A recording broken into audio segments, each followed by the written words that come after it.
Welcome back students. UP board के विद्यार्थियों का स्वागत है। साथ ही साथ बिहार बोर्ड और राजस्थान बोर्ड के बच्चे भी अगर ये इन एक्सरसाइज को करते हैं तो उनको निश्चित रूप से फायदा मिलने वाला है, क्योंकि सिलेबस तो सेम है और क्वेश्चन का पैटर्न भी सिमिलर है। So let's start with 1 mark question.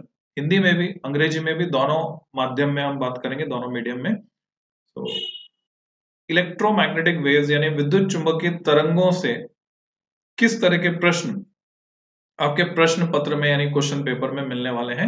Let's start. पहला है, which of following is not an electromagnetic wave. इनमें से कौन सी विद्युत चुंबकीय तरंग नहीं है? तो गामा किरणें, अवरक्त तरंग किरणें, एक्स किरणें या बीटा किरणें। तो सही जवाब क्या है? बीटा किरणें। क्योंकि बीटा कोई किरणें नहीं होती, बीटा तो पार्टिकल होते हैं और वो इलेक्ट्रॉन्स होते हैं। ठीक है, तो वो इलेक्ट्रोमैग्नेटिक वेव नहीं है। सेकेंड है, waves of highest frequency is.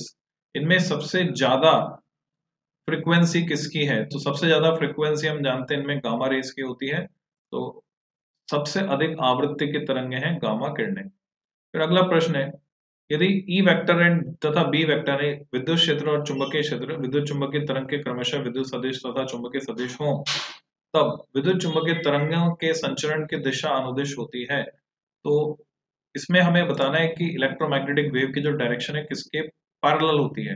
E and B representing electric field and magnetic field respectively in an electromagnetic wave, then direction of propagation of electromagnetic wave is along।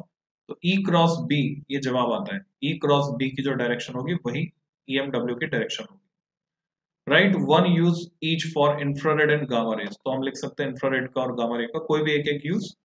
जैसे infrared जो है muscular strain, कहीं पे मोच आ गई है कमर में, पैर में, तो उसके इलाज में काम आएगी, सेक करने में। Gamma rays nuclear structure study करने में, कैंसर के ट्रीटमेंट में, ऐसा हम लिख सकते हैं।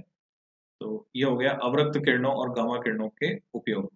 अगला प्रश्न है, विद्युत चुंबकीय स्पेक्ट्रम का कौन सा भाग रडार संचालन में प्रयोग किया जाता है? उसकी तरंग दैर्ध्य की कोटि बताइए।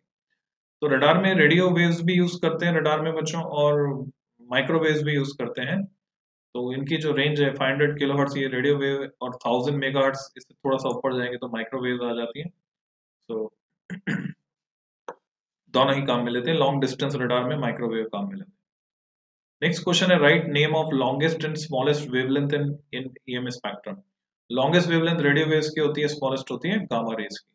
तो सबसे अधिक और सबसे छोटी, सबसे ज्यादा तरंग दैर्ध्य रेडियो तरंग है, सबसे कम तरंग दैर्ध्य गामा किरणों। एक्स किरणों की तरंग दैर्ध्य किस कोटि की होती है? ऑर्डर ऑफ मैग्नीट्यूड बताना, तो 10⁻10 मीटर। तो order of magnitude of wavelength of X rays 10⁻10 metre. तभी डिफ्रैक्शन में यानी विवर्तन के प्रयोग के लिए ब्रैग ने जो एक्सपेरिमेंट किया था उसमें निकल क्रिस्टल से उसने एक्स रेज का विवर्तन प्रेक्षित किया था, यानी डिफ्रैक्शन ऑब्जर्व किया था। Eighth question, what do you understand by the term displacement current. ये 2021 के लिए आपके सिलेबस में नहीं है, डिस्प्लेसमेंट करंट को आप छोड़ सकते हैं। बिहार बोर्ड वाले, राजस्थान बोर्ड वालों को करना है, यूपी बोर्ड वाले छोड़ सकते हैं, सीबीएसई वाले छोड़ सकते हैं। तो डिस्प्लेसमेंट करंट से आप क्या समझते हैं? तो मैक्सवेल ने कंसेप्ट दिया था डिस्प्लेसमेंट करंट का, जिसकी value epsilon 0 times D phi E by D T होती है, जो कैपेसिटर की प्लेट्स के बीच में फ्लो होती है। तो वो डिस्प्लेसमेंट करंट है। तो ये 2 नंबर वाले क्वेश्चन, विद्युत चुंबकीय तरंगों के कोई 4 मुख्य गुणों को लिखिए। तो कोई से भी 4 प्रॉपर्टीज, जैसे ये स्पीड ऑफ लाइट से चलती है वैक्यूम या एयर में, ये इलेक्ट्रिक और मैग्नेटिक फील्ड से डेविएट नहीं होती, डिफ्लेक्ट नहीं होती, और वैक्यूम में ट्रेवल कर सकती हैं, इनको मीडियम की रिक्वायरमेंट नहीं है, और इनमें एनर्जी होती है, मोमेंटम होता है। ऐसी कोई सी भी 4 properties. Right one use of each of following. एक एक इस्तेमाल आपको बताना है, माइक्रोवेव का, इंफ्रारेड रेस का, अल्ट्रावायलेट का, एक्स रेस का। तो टेबल 8.1 जो बनी हुई है एनसीईआरटी में, वो आप अच्छे से तैयार कर लेते हैं तो ये सभी सवालों के जवाब आप लिख पाएंगे। Write name of all electromagnetic waves in increasing order of wavelength starting from gamma rays to radio waves. तो तरंग दैर्ध्य के बढ़ते क्रम में, अब ये ध्यान रखना है आपको कि किसका बढ़ता क्रम किसका घटता क्रम। तो तरंग दैर्ध्य के बढ़ते क्रम में आपको लिखना है, तो गामा के बाद आएगा एक्सरे, एक्सरे के बाद अल्ट्रावायलेट, यानी पराबैंगनी, परा अल्ट्रावायलेट के बाद आएगी विजिबल, विजिबल के बाद इंफ्रारेड, इंफ्रारेड के बाद माइक्रो, माइक्रो के बाद रेडियो। 12वां प्रश्न एक न्यूमेरिकल है, जैसे कि हम देख पा रहे हैं EY 100 cos 6 into 10⁸ plus 4x volt पर मीटर। ये समतल प्रगामी तरंग की समीकरण है। व्यक्त एक समतल प्रगामी विद्युत चुंबकीय तरंग किस अपवर्तनांक के माध्यम में संचरण करती है? हमें उस माध्यम का अपवर्तनांक बताना है। तो इसे हल करने के लिए वेग निकालना पड़ेगा हमें माध्यम में, और अपवर्तनांक होता है C/V। तो सॉल्यूशन आप हिंदी में यहाँ पे देख पा रहे हैं, म्यू C/V कैसे निकाला है। इंग्लिश में मैं आपको यहाँ दिखा देता हूँ।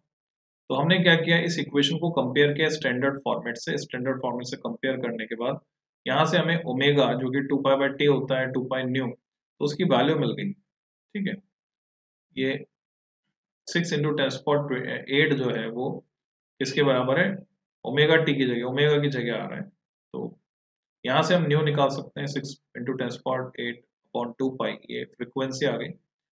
और k जो है वो 2π/λ होता है, यहाँ से हम वेवलेंथ निकाल सकते हैं। तो फ्रीक्वेंसी और वेवलेंथ जब दोनों मिल गई तो दोनों का जो प्रोडक्ट होता है वो स्पीड होता है। तो स्पीड ऑफ द वेव यहाँ से मिल जाती, उससे हम म्यू निकाल। Question number 13, show an electromagnetic wave using diagram. तो एनसीईआरटी में डायग्राम बना हुआ है, और ये क्वेश्चन अच्छी फ्रीक्वेंसी से पूछा जाता है, आपको अच्छे से तैयार करना है। कौन सा प्रश्न, विद्युत चुंबकीय तरंग को चित्र द्वारा प्रदर्शित कीजिए, जिसमें हम विद्युत क्षेत्र और चुंबकीय क्षेत्र एक दूसरे के लंबवत तल में कंपित हैं, कंपायमान है, वो दिखाते हैं, और तरंग वेव प्रोपेगेशन की डायरेक्शन के भी परपेंडिकुलर है, तरंग संचरण की दिशा के भी लंबवत। 14th क्वेश्चन है, सिद्ध कीजिए निर्वात में प्रकाश की चाल C = 1/√μ0ε0 होती है। कई तरीकों से सिद्ध कर सकते हैं, आपको जो भी आसान लगता है आप उससे सिद्ध कर सकते हो। इसका मान निकाल के भी हम बता सकते हैं, और μ = C/V, वहां से भी उल्टा जाकर आप इसको प्रूव कर सकते हैं, कोई भी एक तरीका। So this is all about EMW। फिर नेक्स्ट लेक्चर में हम बात करेंगे ऑप्टिक्स की। टिल देन, हैप्पी लर्निंग, खुश रहिए, स्वस्थ रहिए।